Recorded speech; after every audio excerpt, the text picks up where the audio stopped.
your girl Sarah. And Maya. And we're charmed and dangerous. You know, because we're charming. And we're dangerous, especially when we're giving you tips on how to live your best life. Yes. Okay, we love doing that on this channel. But before we get into the video and give you guys our top 6 tips for how you can have a better relationship with your mental health, we would love it if you lovely people would subscribe down below. Your girls over here, your besties, we talk about anything that two best friends want to talk about, such as astrology, dating, girl code, spirituality, mental health, anything that is going to make you also feel good. Yes. We really just want to give you guys our top 3 each tips for how we get our mental health in check. And disclaimer, this is not like advice from a doctor. Correct. It varies for every individual, but we take our mental health very, very seriously. And if you're new here, you wouldn't know that. But if you've been here, you know how much we talk about how much we value our mental health breaks and how we encourage everyone else to take their mental health seriously. And we will always have content and videos on this channel or even in our podcast, links down below, where we discuss mental health and what it means to us and our journey with it, and obviously our tips, because if we're thriving, we want you to thrive as well, which is why we do these videos. So my first point is do something for yourself in the morning before you start your workday. You can listen to your favorite playlist, you can dance around, do some yoga, go on a walk, or even do like a face mask. The key is that you're making time for yourself in the day. I feel like sometimes by the end of the day, we're like too tired, and it's so much easier to make excuses to like not, you know, make yourself a priority. And to me, you are the number 1 priority, honey. Like, if you aren't taking care of yourself, nobody else will be, you know? So make sure that you have enough for yourself, you're taking care of you, and making some special time for yourself in the morning and doing the things that you want to do before you go to work and have to do your day-to-day responsibilities. You know, my favorites are doing yoga or going on a walk, but it will be different for every person, you know what I mean? So find what it is that you want to do to spend like 15 to 20 minutes to yourself in the morning.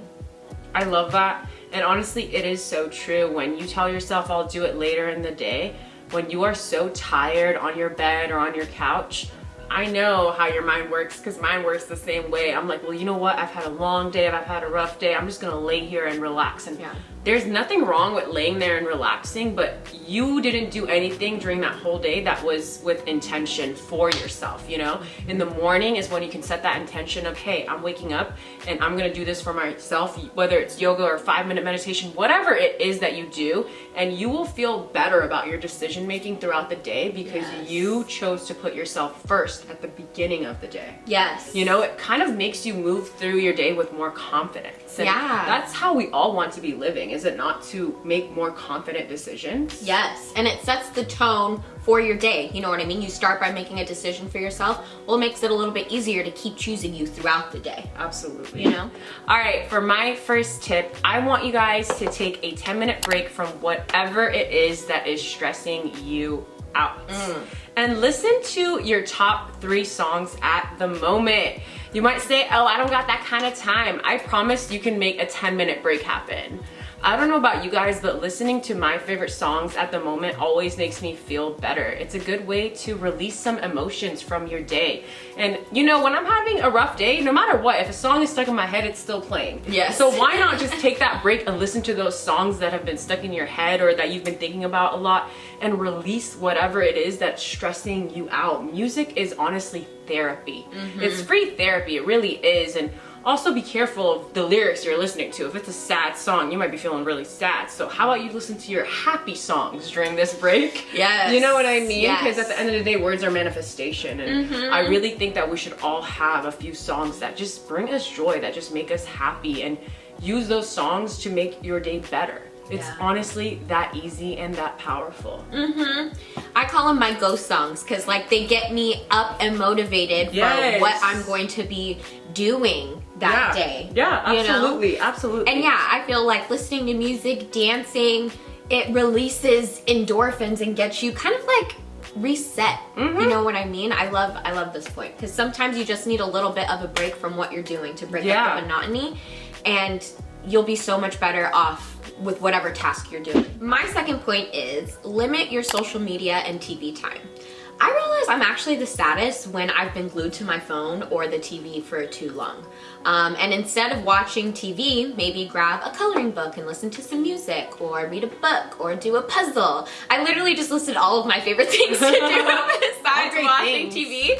But yours, again, may be completely different. You have to find what makes you happy at the end of the day. But to me, TV and social media are often used as an easy escape from the world. But some days, it's honestly just more overwhelming to watch TV or to be glued into the things that I like, because I realize all the products that are being pushed to me, or like the propaganda that I may not even actually identify with. And I truly believe that comparing your life to TV or social media, or really anyone, is a happiness killer. Like, comparison is the #1 happiness killer in this world. So if you're comparing, I need you to stop doing that. And I feel like being on social media or TV too much, like, it makes it very easy to do that. It makes you feel unhappy with your own life, when maybe, you know, like, it's not really that unhappy. Everybody's gonna walk their own journey and have different time, you know, different timelines of doing things. Exactly. Yeah, absolutely. Honestly, I full-heartedly agree. I feel like when you are watching a TV show or a movie, or even on social media, you are losing yourself in someone else's story. And don't get me wrong, I love watching reality TV and all that shit, but there's a time and a place for it. When you are wasting that time and, you know, getting lost in someone else's story, you are just distracting yourself when you could be expressing yourself in other ways to talk about your story. When you're drawing, you are learning more about your story, how you're feeling. You know what I mean? Yeah. It's important to have these moments of self-care that are related back to you, instead of going on social media and on TV where it's related back to someone else. Yeah. Yeah, and maybe it's literally just when you're sad, you don't go and watch TV or watch social media. You know what I mean? I mean, we've said this before in our social media videos. I said, if you are sad, don't go on social media. Yeah. Because honestly, it is actually a fact. Going on social media will make you feel more upset and sadder, because it's natural to compare on social media, and comparison is the thief of joy. Okay, #2 tip for mental health. Don't start judging yourself when you realize you do need that mental health break, and just give yourself some time and grace to feel whole again. The more time you spend trying to figure out why you need a break, the more stress your mind and your body need to go through, when all they're really asking for is a break. You know? It's all about learning to trust yourself and trust your body and trust your intuition, instead of questioning yourself with, well, why? Or I don't have time to be tired right now, and why am I being lazy? All very judgmental thoughts, I might say. Replace those thoughts with, okay, my body and mind are really, really tired right now, and they're communicating to me that I need to give them what they're asking for, so I can come back stronger from this mental health break. Yeah. You just need to shut up and take a break. And when I say shut up, I mean in all aspects. Your mind, your heart, like whatever, just shut up. Your body is literally, your earthly body is telling you, I'm tired. Can I sit and not think? And it's your job to be like, yes, I can give you that. Because your body is the one that is keeping you alive, you know? So you, the one in control, needs to give your body that grace. Do that shit. Yes. Oh man, it's so hard though when you're trying to rest. I hope you guys know that this has been a learning experience. Yes, everything we're talking about here is not like we were just born and we have these abilities. Like, we learn to do these things. Always, always, always, even when it's hard. If you know you want to do something and you know it's for the betterment of you as an individual, even if it's hard, continue to do it, because it'll get easier. Yes. You know, I had to teach myself to sit there and just be lazy. It's okay. Right. The world it doesn't mean you're less than. It really doesn't. You need a break. Just take it. Seriously. Right? Seriously. Oh gosh. American society makes us feel like we have to keep going. It's capitalism. Capitalism tells you if you don't keep going, you're lazy, you're nothing, you're pathetic, you'll never be a billionaire. I'm gonna let you know, no matter how much work you do, you will never be a billionaire, because billionaires have generational wealth. Okay, so don't let the society of America tell you that if you just work harder, maybe you'll be a billionaire one day. That's not how it works. Take care of yourself, love yourself, and then you will live a life that is full of joy and fulfillment. Yeah, because you don't want to wake up one day and realize you worked the whole time. Yeah, you don't. That's not what you're gonna remember. The third thing that I do for my mental health is make sure that I'm communicating with my community and asking for support from my people. Yes. If I'm feeling down, I like to talk about my feelings. You know what I mean? And sometimes You got Libra mode. yeah, I gotta talk about it. I gotta let you know, you know? And sometimes it. I just want to talk and talk and talk about them. With no real end in sight, but sometimes, you know, I also ask for help or support from my people.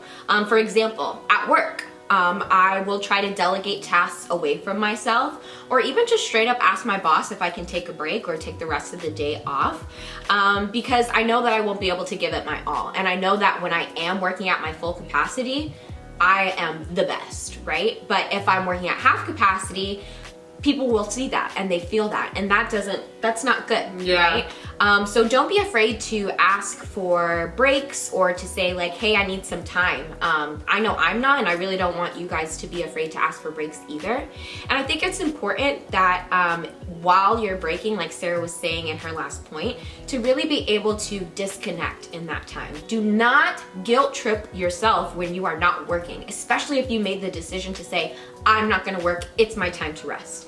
Like, it's break time, okay? And this is part of the reason why I love meditation. It teaches you to have that space so you can gain perspective and like really relax in those times. You know what I mean? Like, you have to take a step back and say like, Yeah. okay, it's time now, you know? And meditation really helps you do that. So if you're feeling like I need a break, maybe you should also do like a 10-minute meditation. You know what I mean? It may be hard, your mind may be everywhere, but it's the practice. You know what I mean? And like, it will help you feel more grounded at the end of the day if you are able to make repetition out of it by saying, hey, I need to communicate, I need a break, and getting that meditation in. Yeah. You know?